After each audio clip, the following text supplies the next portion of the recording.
Hello again peeps, thank you for clicking on the video. Today's video is going to be a full review of the PARD NV007.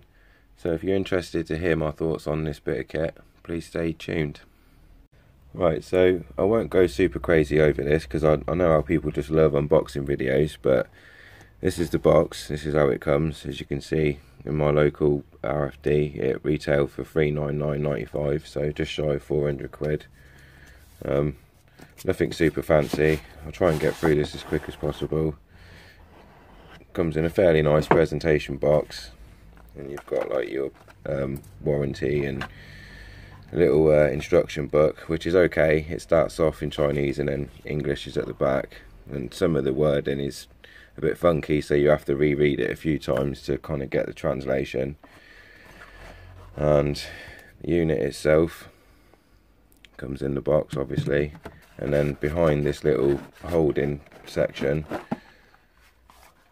you've got an 18650 flat top 3.7 volt battery. So if you're going to buy extra batteries like I have, you need to make sure that you get the flat top ones. It comes with the bayonet fitting and a little felt bag that you can store it in. It's even got PARD written on it as well. And you get a data cable and then a couple of spare kind of like O-rings and some Allen keys in order for fitting it. And then you also get some like black masking tape that you'd use to tie around the ocular lens of your scope. If this is a 45mm attachment bayonet fitting, and that's the one that comes standard inside the box. So if your scope's obviously smaller than 45mm, you're going to want to pack it out a bit with the tape so that it fits on snugger, if snugger's a word. But yeah, that's just a quick little unboxing to show you what comes in the box when you buy it. Right, so I'll just give you a little quick once over of the device so you can kind of see what it looks like up close, and I'll tell you a bit about its functionality. So starting at the back, you've got this rubberized eyepiece, which is really comfortable to bring up to the eye. It's really smooth, soft material that's nice to work with, and I kind of thought it'd be a bit harder than that and a bit more unforgiving, but it's not, so I'm pleased about that. And of course, while you're looking through it, you're essentially looking at a digital screen, so obviously everybody's eyes are different, so in order to bring it into focus for your eye, you've got a diopter adjustment, and you adjust it by slackening off this little grub screw. You do it by hand, and then once you've slackened it off, it allows you to twist the diopter adjuster ring in order for you to bring the image of the screen into pin sharp clarity. And then what you then want to do, if you was going to fit the device to a scope, is obviously connect on the device to your bayonet fitting, and you do that by this little catch here that allows you to lock and unlock it so you can put it on and off. And then obviously you'd want to be able to focus on the scope's objective light lens, so you'd then use this one to adjust and to bring the image into pin sharp clarity. Likewise, if you was, you'd finished using the device on a scope and you had it focused all the way down so that it could picture, or bring the image of your objective lens into clarity, if you then wanted to look at something further away, you'd have to then adjust this again so that the device could focus on something further away. But other than that, that's all the adjustment that is done on this. Everything else would be done on your scope's objective, or sorry, adjustable objective or side focus.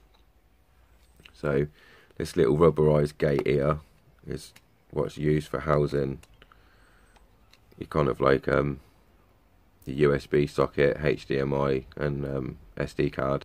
So this top bit here, this is your onboard IR, and while it's in this position, it's in like a wide flood mode, so you get like a wide field of view, or not field of view, sorry, but a wide field of illumination.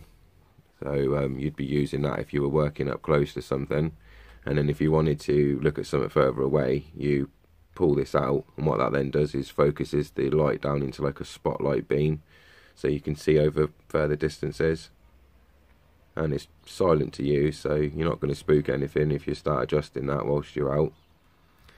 And then this here is your red laser dot, and you can adjust which way the laser's looking by these two little grub screws. That obviously fine tunes like where it is in relation to where you're looking.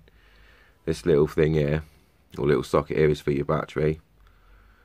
So obviously it even tells you which way round your battery needs to go, which I like, because I don't know about you lot, but I think it's easy to forget which way your batteries go in and out of your torches and what have you these days, especially when you're like me and you've got so many of them. So obviously you unscrew that, throw a battery in, take it out, or screw it back on, sorry, or whatever when you're done with it. And then this is obviously your lens, so you want to keep your fingers clear of that, not get it messed up or scratched or anything. I'm going to say it's a tidy little device, you know, it's not very big, and it doesn't weigh a lot, so you're not going to get tired holding it, I don't think. But just to quickly go over the buttons, this top one here, obviously the one with the power icon on, is to turn the device on and off. You hold it down for 3 seconds to do so, and while the device is on, if you just tap it, it puts the device into sleep mode, so it turns off the light in there so you can't see the screen anymore, no more lights give off. And if you had the onboard IR switched on, it would also kill that as well, so it kind of, like I say, it goes into a sleep mode and saves all your battery power. And then looking at the 5 buttons, starting on this one here, this is obviously your menu button. So while the device is on, you tap it and that brings up the menu. You then use these outer buttons to navigate the menu options. So obviously up being up, down is down. And then if you want to come out of the menu, you just tap it again. So it also acts as like a back button, I guess. And if there's an option or, you know, like a setting that you do want to go into, you use the center button, which is okay. And while you're just looking through the device as normal without the menu up, right, if you tap this button, that will then cause the device to zoom in, and if you tap that one, it will then cause the device to zoom back out. So they're your zoom buttons as well as like your kind of navigate buttons. And then if you hold down this top one, that turns on the, you know, the red dot laser, or laser red dot, or whatever you want to call it. And then same with this one, if you hold this down, it turns on the device's Wi-Fi. It has its own like Wi-Fi, and the reason being is because you can hook this up to like a smartphone or, you know, any smart device, and then a person, for example, could see what you're looking at as well by looking at the image on the screen, providing that you've got the correct application for the device you're using, because it's different for iOS as it is for Android. They're two different apps, so you need to check that you've got the right one for your device. I'm not really interested in this feature about the device, because for me, whilst you've got that option, or you've got that turned on, it then stops you from being able to record. You can only do one or the other. So although it's a nice feature, for me it's a bit gimmicky. I don't think I'm going to use that much, because I'd rather leave the device like free to be able to record at any given minute. And as I say, this device records in 1080p colour, and it also records in 1080p black and white. And in order to switch from one mode to the other, you hold down this button. So say if you're in day mode or colour mode, you hold it down and it will change from colour mode to black and white. And then while you're in black and white mode, or, you know, night mode, if you just tap that button as opposed to holding it down, you can then turn on the onboard IR. And there's 3 settings of illumination, so low, medium and high. And you know, all you do is just tap on it to go from 1, 2, 3 and then off, which I'll show you in a little while on some footage. And yeah, this center button, it's also used, so while you're just looking through the device and nothing else has been selected, you just tap it, and provided there's an SD card fitted to the device, it will take a photo of whatever you're looking at and then store it on the card. And if you hold it down for a few seconds, it will cause the device to start recording a little video for you. So that's just a little close-up of what it looks like, and to give you a rough idea of what the buttons do and what everything is.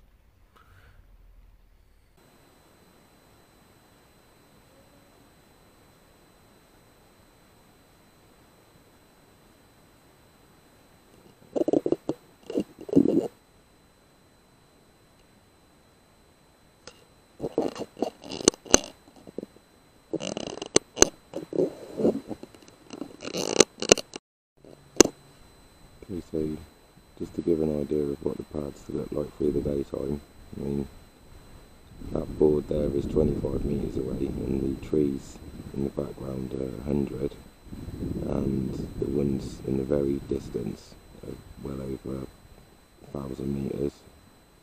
As you can see, everything's in clear focus.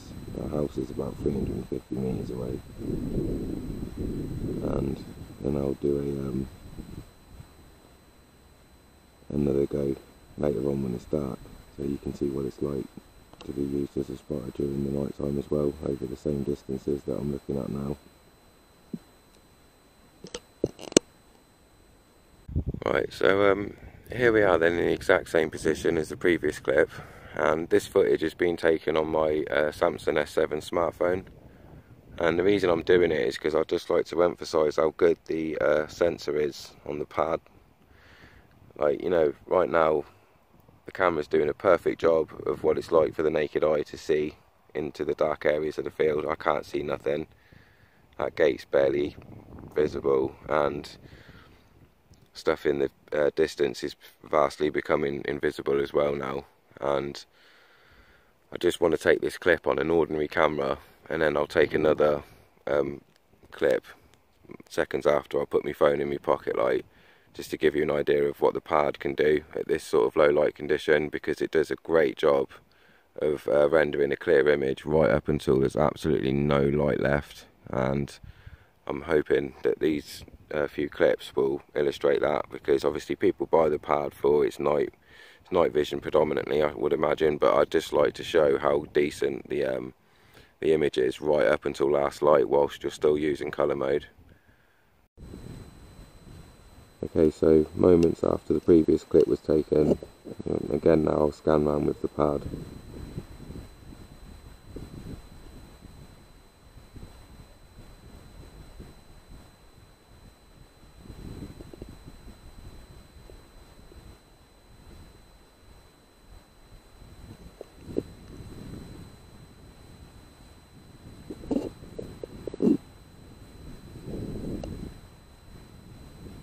Much better than an ordinary camera, I think you'll agree.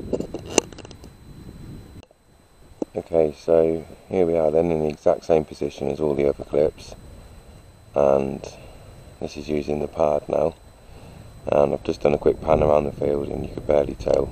So it's on colour mode, so I'll flick over onto night vision now and use it as a night vision spotter. So right now I'm looking around without any IR on, so you can make out them trees in the distance that are over 1,000 metres away, and you can just about make out that house that was about 400 or 500 metres away. So again, there's no infrared on at the minute. This is just a pad with it on black and white mode. So I'll get to the corner of the field where all the dark spots were, and this is the Onboard IR Illuminator on level 1 with it on flood mode. So I'll pan round the field.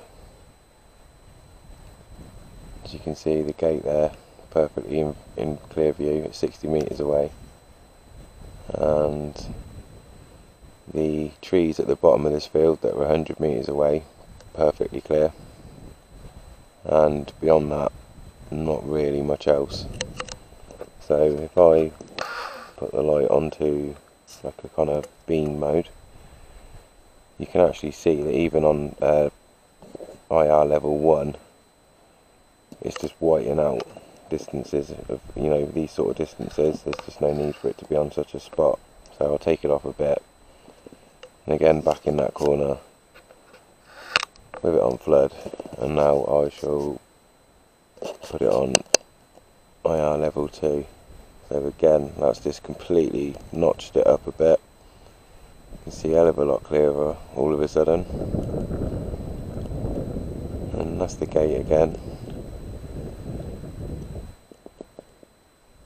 That sort of tuft of grass at the centre of the screen now is about 25 metres away, and then them trees down there are over, well, about 100. So, where's the house? House is off over that way, you can't actually see it now. So I'll go back into the corner and I'll put it on the last setting. So that's IR level 3 now, and there is the gate again, there it is. And there's a rabbit over there, look. And then there's 100 metres away. So let's see what it's like focusing in on that rabbit then, wherever the hell he's gone. Oh no, he has gone. Oh no, there it is. So put it on IR level 1, I think.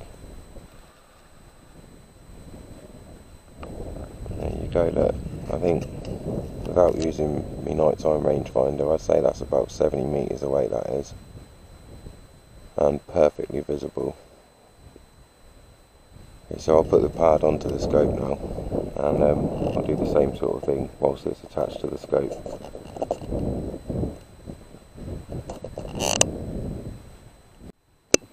Okay, so just to show you what it's like through the scope at this sort of time of the day. As I said, if I was looking through the scope naturally, I wouldn't be able to make out them flowers or them trees very well, but with the pad on, it's, you know, it's giving me a nice clear crisp image still. I mean, I wouldn't say it's perfect, and it's not as good as when you're just looking through the pad on its own, but I'll tell you what, it's a damn sight better than what it would be if I was just looking through the scope on its own. So I'll just quickly focus on the gate. You know, that's still perfectly clear to see, whereas if I look away and try and look to it like naturally, you can barely see it now. And then getting into that dark corner, you know, you get a much better idea of what's over there than what you do without the pad, that's for sure.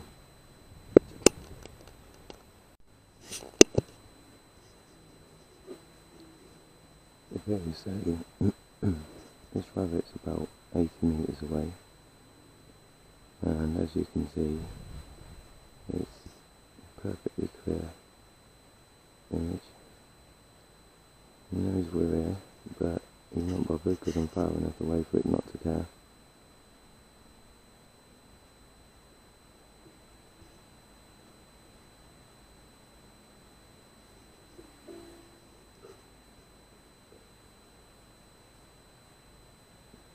As you can see, there's another one as well. That one's at about 40 metres away, and he's wondering what my voice is. That just gives you an idea of what things look like through the pad, through a scope, during the daytime. Yep, definitely upset him now.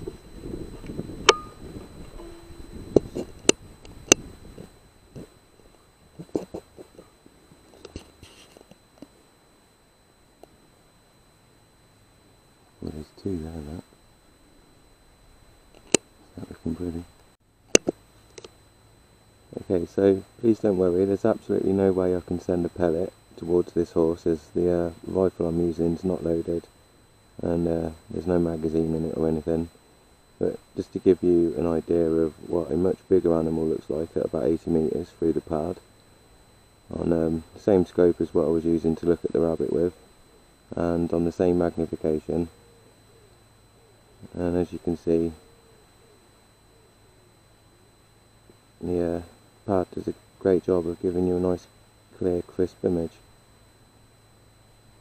I mean, it's not going to set the world on fire, but it's still a damn good bit of kit. So, and what I'm going to do now is hang around a little bit until it gets dark and give you an idea of what it looks like through it at night time.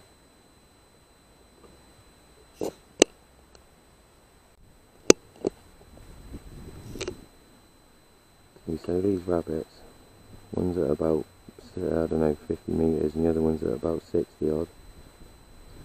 And I'm using an external IR source because I've got a scope mounted laser rangefinder, so the onboard IR can't pass through that, so I'm having to use an external one. So forgive me for not showing you the night footage through a scope, just as the pad on its own, because I've got the way my rifle's set up, I need to have my laser rangefinder mounted up top, so the onboard IR from the pad gets blocked. So I'm just using a bog standard optic fire T38 torch, it's fitted with a T67 head, so I guess it's a T67 torch, but it's currently on full power.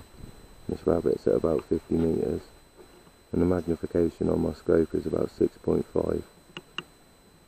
So that's it on low power, the torch, and as you can see the pitch is quite grainy. But then knock it up to level 2, or power level 2, and it gets a lot better. And then on full power, with the torch on spot mode, that rabbit's perfectly visible. I'll just have a little pan around.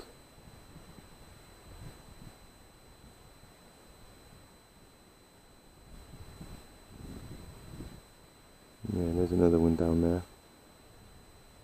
It's got to be about 80 meters.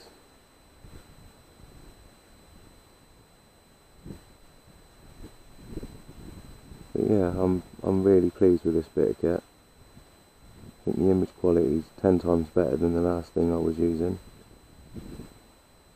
But I say, this is the exact same field I've done all the other footage in. So just gives you an idea of what you can expect. And that gate's 60 odd meters. And you can see the trees at the bottom that were 100 meters. Obviously if you pan too fast, it gets quite blurry. So you have to kind of use it slowly in that, but it's the same with any night vision really, I guess. And I'll just see if I can focus on that house over in the distance, if there's any chance of that. It's got too foggy now, lights are on, but yeah, just gives you an idea of what it's like to see through the scope at night time. Okay, so I'll just do an overall summary on the device. If you don't wish to hear about the stats and facts about this, then you can switch off now, because at this point I'm literally just going to tell you what the device is capable of. And I just apologise for the banging in the background. I've been waiting to do this review for a long time, and I've been putting it off because my neighbours are renovating the house and this seems to be the best day for it. So if you can hear banging in the background, it's to do with that, and I am sorry. But getting started then, it has a 1080p HD full colour daytime recording feature, and it also does the same for nighttime recording with a frame rate of 30 frames per second on both modes. It records in MP format directly to an internal micro SD card, and the video footage can also be played back on the device along with being able to view any photos you may have taken. So all you literally do is look through there and you can watch, play back what you've recorded and what have you. You can transfer pics and videos to any smart device or computer via a data cable, which is the preferred method for me. So as you can see here, all you need to do is get yourself a little adapter that turns the big end of your data cable into a small one, and then that one can go into your phone and that one goes into the pad, and then you're able to transfer your data that way. Or if you've got like a data cable with one of them at either end, like the 3.0 USB plug, then you can just use that instead.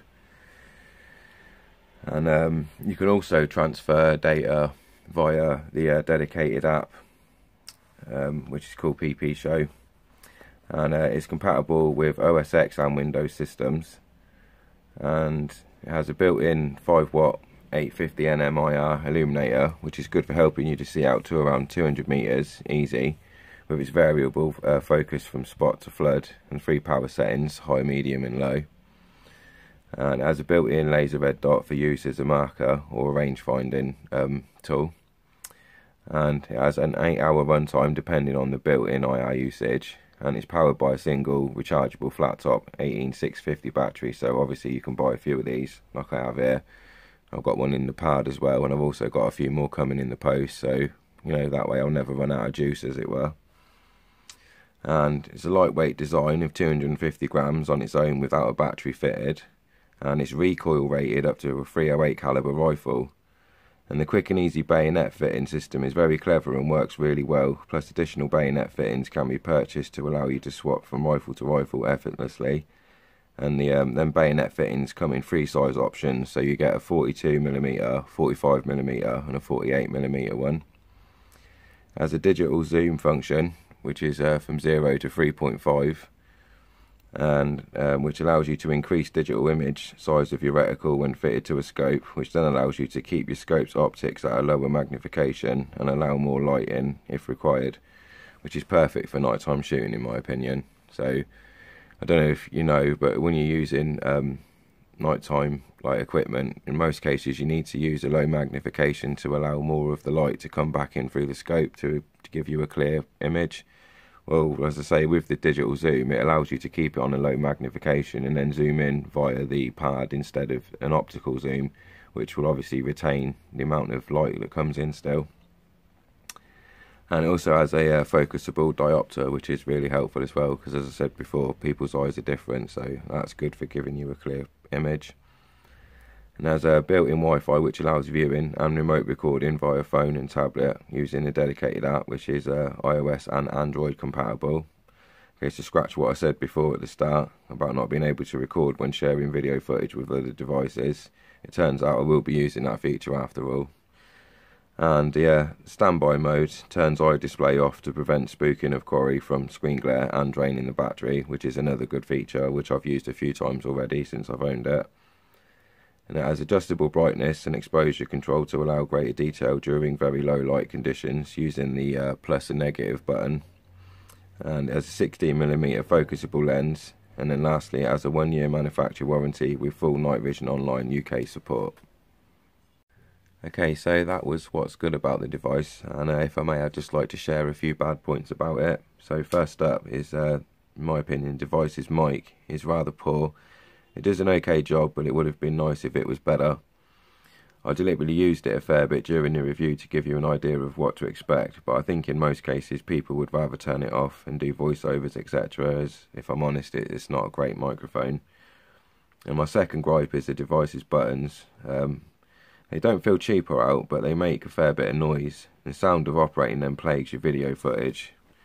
So I say it can be turned off, the microphone, so you won't hear all that, but I don't know. You know, the only thing the microphone really does pick up is the sound if you're pushing the buttons, though, if I'm honest. So the buttons and the mic, you know, are my first two gripes. And my third gripe would be the device's focus. So it's not a deal breaker, you know, don't get me wrong, the focus does its job really well. But say for example you have it set up for spotting, so long distance, and while using it you spot a target, so you would then want to fit it to your scope naturally and shoot said target. Now while the bayonet fitting is easy and quick to use, the hassle of having to refocus the lens back down to close range focus is not.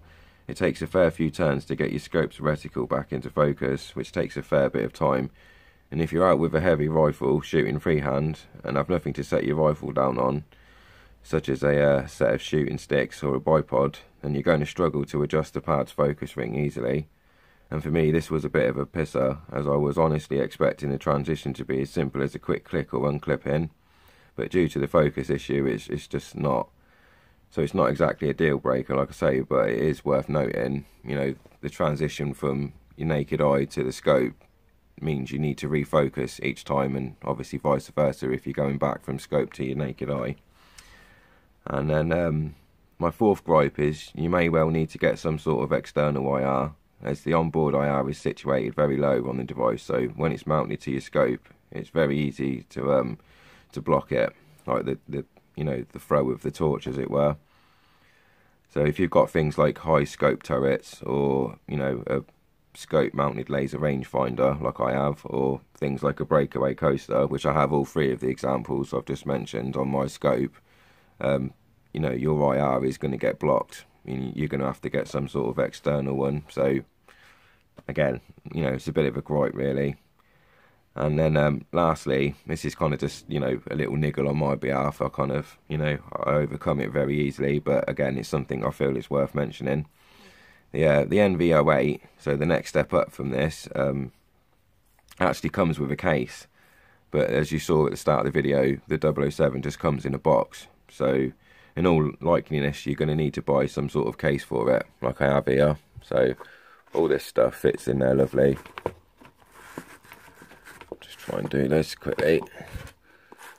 you know, you get the idea, folds away, sits in there nicely, and then you can just